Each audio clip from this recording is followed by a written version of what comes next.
ఎందుకు మా ఈసారి అక్కడ పెట్టేసుకుందామండి. అక్కడ ఎస్పీ గారు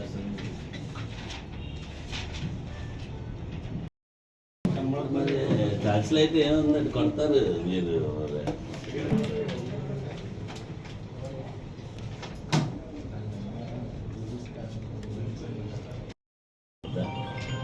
అందరికీ నమస్కారం, మీడియా మిత్రులందరూ కూడా నా నమస్కారం. ఈరోజు ఈ సమావేశాన్ని ముఖ్యంగా ఏంటంటే, అందులో కల్వకుంట గ్రామం దగ్గర నేషనల్ హైవే పైన ఒక రాబరీ జరిగింది.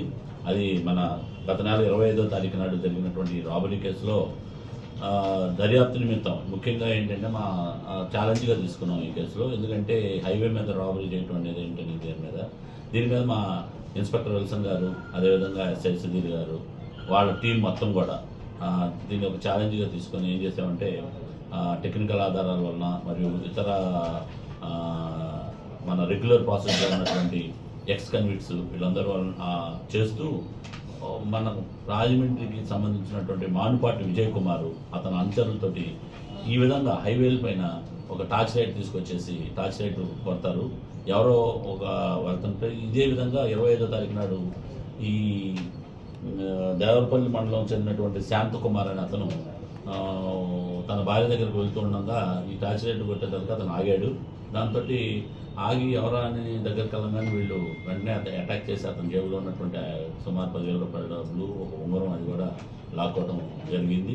కొట్టి పంపడంతో తర్వాత అతను వచ్చి మన్నాడు పోలీస్ స్టేషన్లో రిపోర్ట్ ఇవ్వడం కూడా జరిగింది.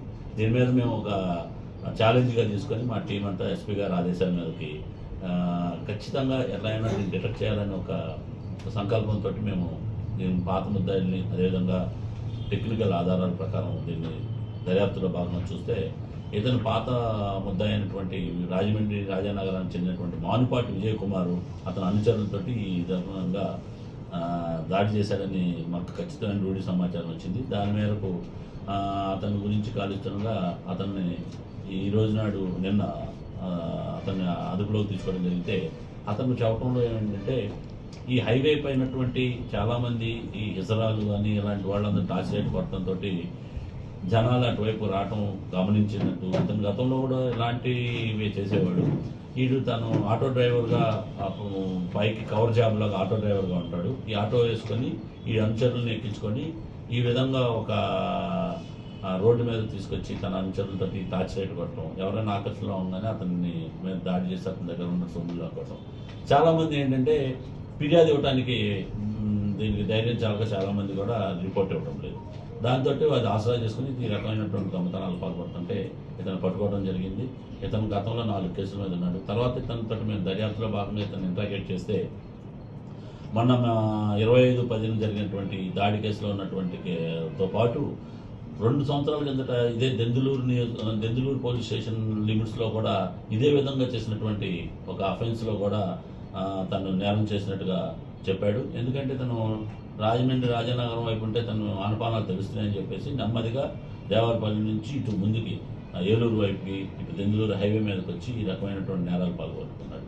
కాబట్టి ముఖ్యంగా ప్రజలకి ఏం చెప్తున్నానంటే, మీరు హైవే పైన ప్రయాణం చేసేటప్పుడు ఎవరైనా మిమ్మల్ని ఈ చీకట్లో ఉండి లైట్లు కొడితే ఆకర్షితులై చాలామంది అంటే వీటిలు అది ఈ కొద్దిగా హిజరాస్ అందరూ ఎవరైతే ఉన్నారో వాళ్ళు ఈ రకంగా చేస్తుండటంతో వాళ్ళు లైట్ చేయడంతో వీళ్ళు అటు వెళ్ళటం జరుగుతూ ఉంది.